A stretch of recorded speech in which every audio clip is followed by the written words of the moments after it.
पंडित जी प्रणाम, अस्सलाम वालेकुम, कैसे हैं आप? बिल्कुल, शुक्र खुदाए राके यगाना वो बेहम ताश्त। आपके आपके साथ तो हम कुछ भी आपको अस्सलाम वालेकुम भी कह सकते हैं, प्रणाम भी कह सकते हैं, सब कुछ कह सकते हैं। अच्छा हो गया, अभिवादन हो गया है तो इससे बड़ी बात तो और कुछ है नहीं। ये अभिवादन ऐसा है कि हृदय से जो विनती किसी का नाम है, हार्ट से।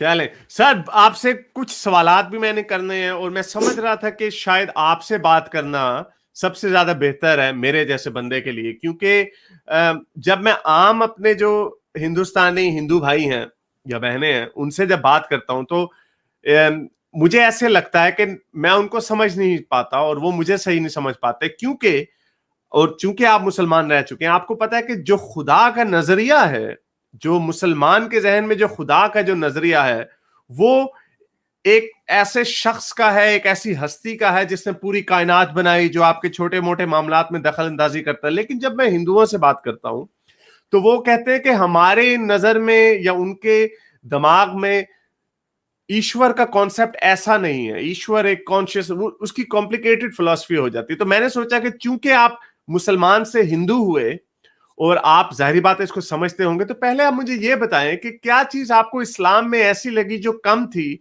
जो आपको हिंदुइज्म में मिल गई। तो चूंकि आप इस्लाम से हटके एथियस्ट नहीं हुए, आप बल्कि एक हिंदू हो गए। हाँ, ये ख्याल भी आपका गलत है कि मैं हिंदू हुआ। हिंदू नहीं हूं, वैदिक धर्मी बना हूं। मैंने सच सनातन वैदिक धर्म को स्वीकार किया, और जिस दिन मैं इसको स्वीकार किया 1983 30 नवंबर को, और मैंने भरी सभा में यही वक्तव्य दिया कि मैं धर्म नहीं बदल रहा हूं, क्योंकि धर्म का बदला जाना संभव नहीं है। धर्म मनुष्य मात्र के लिए एक है। मैं समाज बदल रहा हूं, मुस्लिम समाज छोड़कर वैदिक समाज में आ रहा हूं। और धर्म बदला जाना इसलिए संभव नहीं है कि एक पिता के अगर 4-6 पुत्र होते हैं तो पुत्रों का ख्याल विचार अलग अलग हो सकता है, लेकिन वल्दियत तो बदलते नहीं है, वालिद तो एक ही रहेंगे। ठीक इसी तरीके से मनुष्य मात्र का धर्म एक होता है, न कि अलग अलग। धर्म और मत को जानना ये बहुत जरूरी है।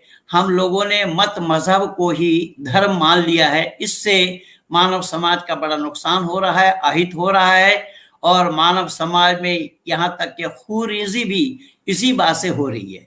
जबकि इंसान का काम लड़ने का नहीं है, और धर्म का काम भी लड़ाने का नहीं है। धर्म का काम मनुष्य से मनुष्य को जोड़ने का है, और मत मजहब का काम मनुष्य से मनुष्य को जुदा करने का है।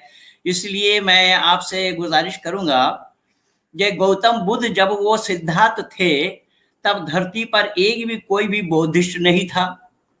अब गौतम बुद्ध को जब वैराग आया, ये सोते हुए बीवी बच्चे को छोड़कर घर से निकल पड़े, जंगल जंगल में तपस्या करते रहे।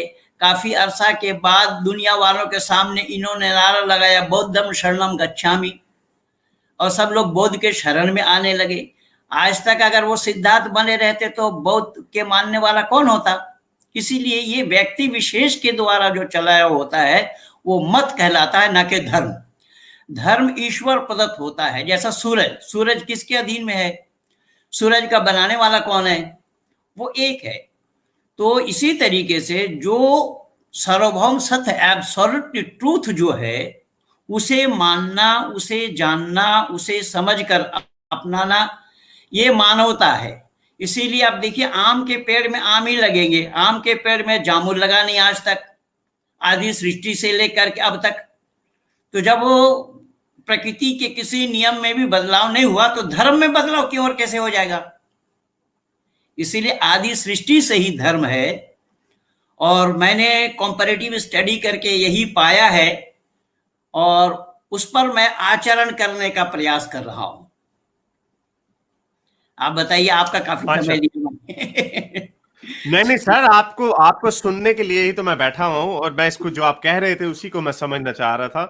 तो आपने ये कहा कि चूंकि ईश्वर एक है, जो बनाने वाला है वो एक ही है, लेकिन उसके बाद जो मजाहिब हैं, जो धर्म है, उनको हमने धर्म बना दिया, उसको मजहब बना दिया, उससे कोई फर्क नहीं पड़ता, वो समाज के हिस्से हैं, और आपने एक समाज को छोड़ के दूसरे समाज को हिस्सा लिया। क्या मैं सही समझा? आपने यही कहा?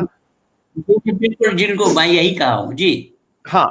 तो मेरा मेरा आपसे सवाल ये है कि जब आप किसी भी धर्म को या समाज को पढ़ते हैं या देखते हैं, क्या आपका बुनियादी सवाल ये नहीं उठता उठता कि इसके अंदर जो बातें लिखी हुई हैं, क्या वो सच्ची बातें हैं या उनका हकीकत से कोई ताल्लुक नहीं है?